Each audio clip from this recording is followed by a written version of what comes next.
নমস্কার, আমি শ্রাবন্তী। আমার বং বাংলা ন্যারেটিভ চ্যানেলে তোমাদের সবাইকে স্বাগত। কেমন আছো সবাই? আশা করি আমার শ্রোতা বন্ধুরা সবাই খুব ভালো আছো, সুস্থ আছো।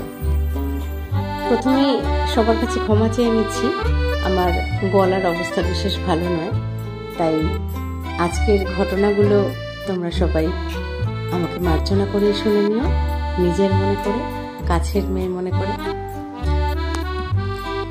বেশ ঠান্ডা ঠান্ডা ওয়েদার শুরু হয়ে গেছে, কিন্তু যদিও জানি সেই কারণেই গলার এই অবস্থা, তাও এবারে মনে হচ্ছে ঠান্ডাটা বেশ তাড়াতাড়ি আমাদের এখানে চলে এলো, তাই না? এই ঠান্ডা শীতের আমেজে সাথে গরম চা আর ঘটনা, মানে ভূতের ঘটনা না থাকলে হয় নাকি? তাই দুটো ঘটনা তোমাদের জন্য নিয়ে এসেছি। তাহলে আর কি, এক কাপ গরম চা সহযোগে শুনে ফেলো ঘটনাগুলো। চলো ঘুরে আসি ভয়ের দুনিয়ায়। ঘটনাটি আমি যেভাবে পড়েছি সেভাবেই তোমাদের কাছে তুলে ধরলাম। দীপাবলি বা কালী পুজোর এক সপ্তাহ আগে থেকেই আমার বাবা বাড়িতে বলেছিল যে আমাদের বাড়িতে কালী পুজোর পরের দিন বা তার পরের দিন হয়তো আমাদের দেশের বাড়ি পূর্ব মেদিনীপুর জেলার মেচেদার কাছাকাছি কাঁকটিয়া থেকে আভাস আমাদের বাড়িতে আসতে পারে। আভাস আমার খুড়তুতো দাদা শ্রাবণের ছেলে, ও সম্পর্কে আমার ভাইপো এবং ছোট কাকার নাতি, মানে সম্পর্কে আমার বাবারও নাতি। আভাস উচ্চ মাধ্যমিক পাশ করে গভর্নমেন্ট আর্ট কলেজে এবছরই ভর্তি হয়েছে। শ্রাবণদা আমার থেকে কিছু দিনের বড়, অর্থাৎ এই দিন 15-20 বড়। আমার ছোট কাকার 3 ছেলে মেয়ে। শ্রাবণদা বড়, তারপর অতীন এবং সবার ছোট বোন মিলি। যাই হোক, দীপাবলি বা কালী পুজোর 2 দিন আগে একদিন শুনলাম যে বাবা ফোনে কাকার সাথে কথোপকথনে ব্যস্ত। সেই কথোপকথনের মাঝে আমার কানে এলো যে বাবা কাকাকে বলছে, কে কে আসবে রে যতীন? ও শ্রাবণ, বৌমা, এরা কেউই তাহলে আসবে না? ওহো, কেবল আভাসই তাহলে একাই আসবে, তাই তো? আচ্ছা বেশ, ওকে মেচেদা রেলওয়ে স্টেশনের ট্রেনে উঠে আমাকে ফোন করে দিতে বলবি। আর এখানকার রেলওয়ে স্টেশনে পৌঁছে ট্রেন থেকে নেমে আমার যেন আবার ফোন করে। আমি টোটো ধরে আমাদের বাড়িতে আসার পথ নির্দেশ দিয়ে দেবো ওকে। ও টোটো ধরে টোটো চালককে সেই মতো রুট ধরে এসে আমাদের বাড়িতে ঠিক পৌঁছে যাবে। আর হ্যাঁ শোন, সাথে করে কিছু পাঠাবি না কিন্তু, আমার আর তোর বৌদির শরীর খুব একটা ভালো নেই। গত মঙ্গলবার শুনলাম যে আভাস গত বুধবার আসবে। আভাসও সেই মতো আমাদের বাড়িতে ওই দিন সন্ধে 6টা নাগাদ পৌঁছে গেল।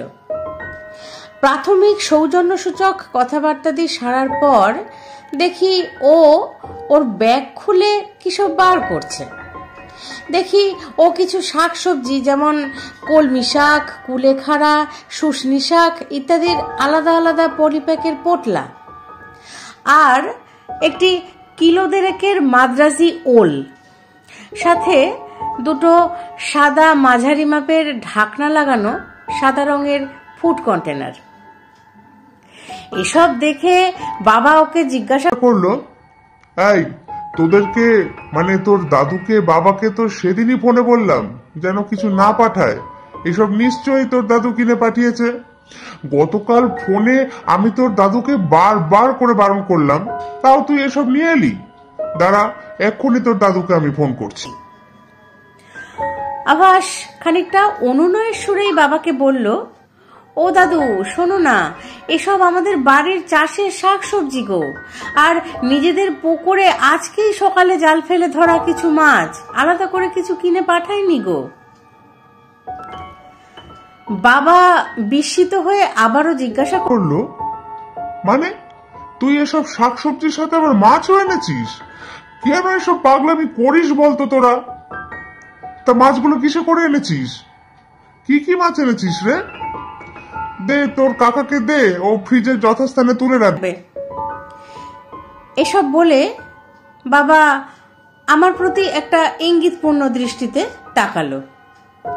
এবার আভাস আমাকে বলল, কাকা, এই কন্টেনার দুটোয় মাছগুলো আছে। মনে হয় খান দুয়েক দেশি মাগুর আর কিছু ছোট ছোট পুঁটি মাছ, চিংড়ি মাছ এসব আছে। মা যখন এগুলো বাক্সে ভরছিল তখন আমি ওই জায়গায় ছিলাম না। কাকা, তুমি নিজেই এখন কন্টেনার দুটো খুলে দেখো না যে মা কি কি মাছ দিয়েছে।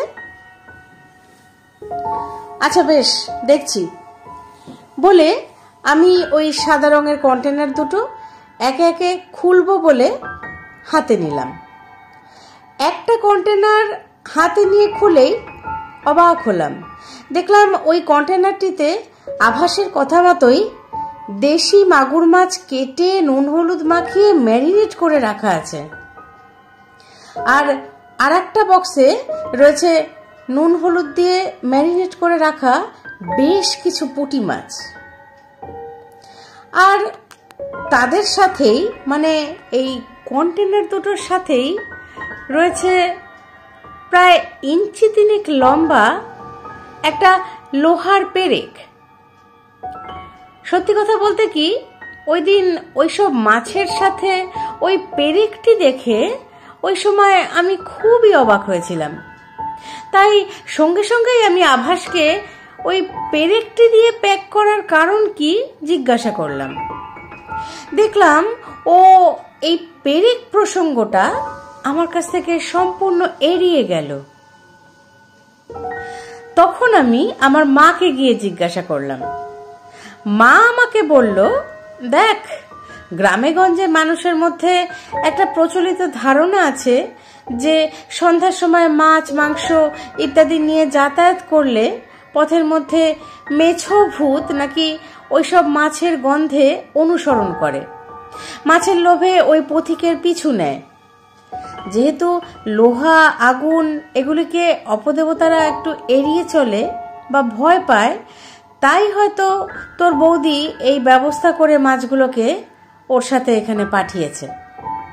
কারণ বৌমা জানে, মানে ওর মা জানে যে আভাসের এখানে পৌঁছতে সন্ধ্যা হয়ে যাবে, আর সন্ধ্যার পরেই তো তেনাদের সক্রিয় হয়ে ওঠার সময়।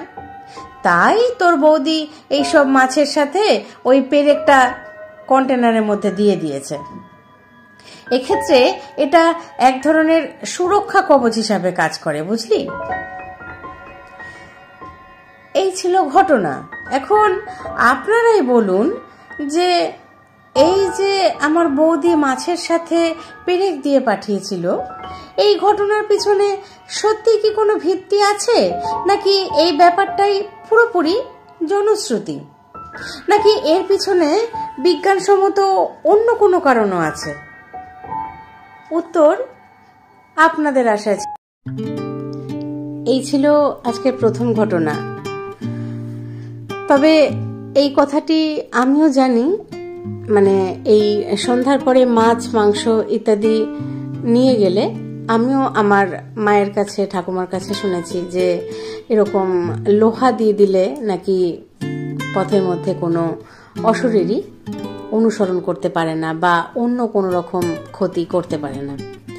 আর আরো একটা জিনিস, পেরেকের ঘটনাটা তো মানে লোহা দিয়ে দিতে হয় সাথে, এটা তো আমিও শুনেছিলাম। তার সাথে সাথে না, আমি আরো একটা জিনিস দেখেছি, আমার মা কিন্তু এখনো সন্ধ্যার পরে মাছ বা মাংস কিছু দিয়ে দিলে সেই কন্টেনারটার উপরে না অল্প একটু নুন একটা কাগজের পুটলি করে মুড়িয়ে ওই কন্টেনারের উপরে দিয়ে দেয়। আপনার মতো আমিও মাকে একই প্রশ্ন জিজ্ঞাসা করেছিলাম, বা মাঝে মধ্যেই এখনো করি, যে এই নুনটা কেন দিয়ে দাও। তো সেক্ষেত্রেও কিন্তু আপনার মা যেরকম আপনাকে উত্তর দিয়েছে, আমার মাও একই উত্তর দিয়েছে আমাকে। তাই এর পিছনে কোনো বিজ্ঞানসম্মত কারণ আলাদা করে আছে কিনা সেটা আমার জানা নেই। তবে পুরনো দিনের মানুষদের, মানে আমাদের মা, কাকিমা, ঠাকুমাদের এখনো বোধহয় এই ধারণাটা কোথাও আছে যে অশরীরীর হাত থেকে আমিষ জাতীয় কিছু, মাছ মাংস জাতীয় কিছু নিয়ে গেলে মুক্তি পাওয়ার হয়তো এই নুন বা লোহা এই জাতীয় কিছু দিয়ে দিলে হয়তো মুক্তি পাওয়া যাবে। আপনাদের কারোর সাথেও কি এরকম কোনো কিছু ঘটে? মানে আপনাদের মা ঠাকুমারাও কি এরকম কেউ কিছু করে? আপনারা সন্ধ্যার পরে মাছ মাংস নিয়ে কোথাও গেলে পরে জানাতে ভুলবেন না কিন্তু। নাকি এটা শুধু যিনি ঘটনা পাঠিয়েছেন তার বাড়িতে আর আমার বাড়িতেই হয়? আমার কিন্তু জানার আগ্রহ রইল যে আপনাদের কার কার সাথে এই ঘটনা ঘটে, বা আপনারা কতটা এটার যুক্তি খুঁজে পান বা সঠিক বলে মনে করেন। চলে যাব আজকের পরবর্তী ঘটনায়। ঘটনাটি সংগৃহীত, লিখেছেন আশিস সরকার মহাশয়। ওনার প্রতি সম্পূর্ণ শ্রদ্ধা জানিয়ে উনি যেভাবে লিখেছে সেভাবেই আমি তোমাদের কাছে তুলে ধরলাম। উনি লিখেছেন, আমাদের ছোটবেলার কথা। উকিলপাড়ার মোড়ে একটা আটা চাকির দোকান ছিল, কিন্তু দোকানটা একদম চলতো না। তাই তৎকালীন মালিক দোকানটি বিক্রি করে দেয়। এবার ওই দোকানটা কিনলো কালু বলে একটা লোক। মোটা থপথপে বেটে কালো লোকটা সম্ভবত তৎকালীন পাকিস্তান থেকে এখানে এসেছিল।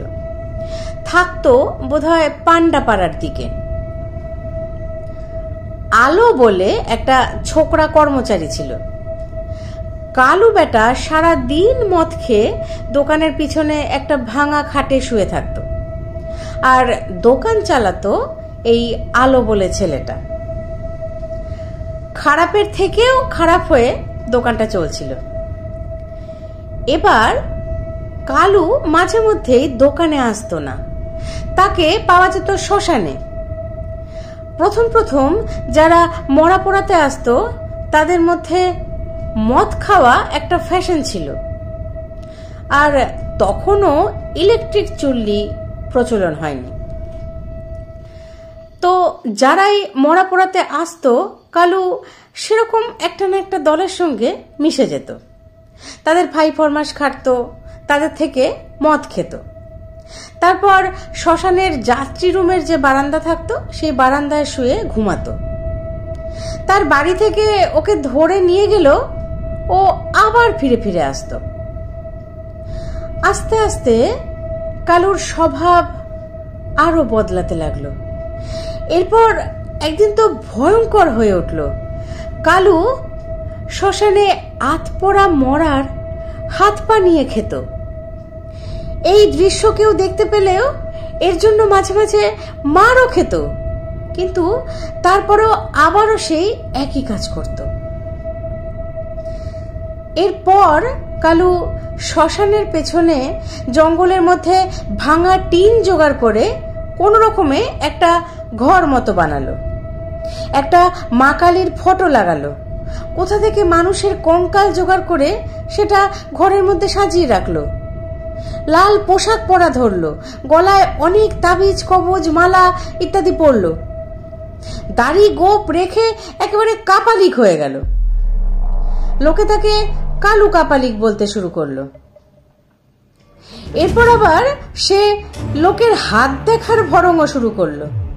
বাজারে গিয়ে দোকানদারদের কাছ থেকে উল্টো পাল্টা বলে টাকা তুলতে শুরু করলো।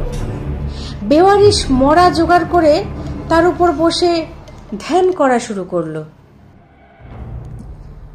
এইরকম ভাবেই চলছিল। একদিন দোলের দিন তাকে ঘাড় মটকানো অবস্থায় শ্মশানে পাওয়া গেল। পাশে একটা আধা গলা মেয়ের মৃতদেহ।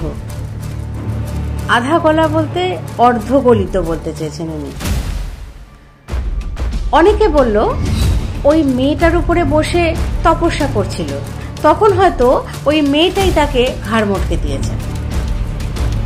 এরপর যারা শ্মশানে যেত তারা শ্মশানের পিছন দিকে অনেক সময় কালুর মতো চেহারার মানুষকে দেখতে পেত, সঙ্গে একটা আতপচা মেয়ে ছেলে। ভয়ে কেউ আর ওদিকে যেত না। 60 দশকের প্রথম দিকে আমাদের শহরে একবার জল বসন্ত প্রায় মহামারীর আকার নিয়ে দেখা দেয়। বিশেষত যারা টিকা নিত না তাদের ভিতর এর প্রকোপ হতো আরো অনেক বেশি। তখনও বিহারি সম্প্রদায়ের লোকেরা সাধারণত টিকা নিত না। সেই রকমই একদিন এক বিহারি গরিব মহিলার ছেলে জল বসন্তে মারা যায়। তাকে শ্মশানে পোড়াতে কেউ যেতে রাজি হলো না, কারণ তারা ভয় পাচ্ছিল তাদেরও ওই ছোঁয়াচে রোগ না ধরে।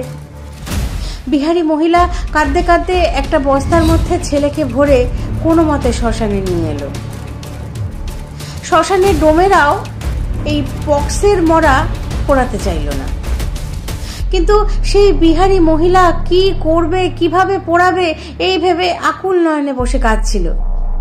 হঠাৎ সে দেখে একটা লাল চেলি পরা বেটে দাড়িওয়ালা সাধু আর এক মাথা ঘোমটা পরা একটা বউ এসে তাকে বলল, তোমাকে কিছু চিন্তা করতে হবে না, আমরাই ব্যবস্থা করে ফেলছি।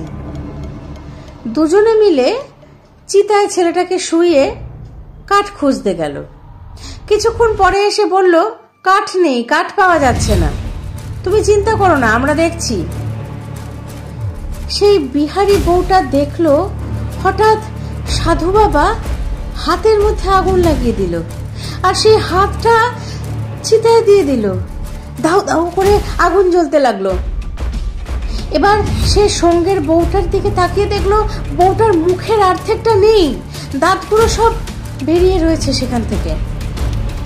এই দেখে বিহারি বউটা প্রাণপণ চিৎকার করে দৌড়ে ডোমদের বাড়ির সামনে এসে অজ্ঞান হয়ে পড়ে গেল। চিৎকার শুনে ডোমরা বেরিয়ে দেখে মহিলাটি অজ্ঞান হয়ে পড়ে আছে, আর শ্মশানে একটা মরা পড়ছে, আর কেউ কোথাও নেই। এরপর পাড়ার লোকেরা সবাই চাঁদা তুলে শ্মশানের পিছনে টিনের ছাউনি দেওয়া ঘরটা ঠিকঠাক করে মন্দির বানিয়ে সেখানে কালী পুজো করা শুরু করলো। সেখানে তারা কালু আর ওই অচেনা বউয়ের উদ্দেশ্যে মায়ের কাছে পুজো দিল তাদের আত্মার শান্তি কামনার জন্য।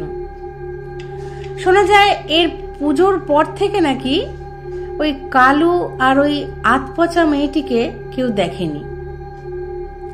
এরপর 80 দশকে শ্মশানের সংস্কার ও ইলেকট্রিক চুল্লি হওয়ার পর শ্মশানের পরিবেশ একদম বদলে গেছে। কালুর কথা এই যুগের কেউ জানেই না। এখন তো শ্মশান অনেক উন্নত মানের শ্মশান হয়ে গেছে।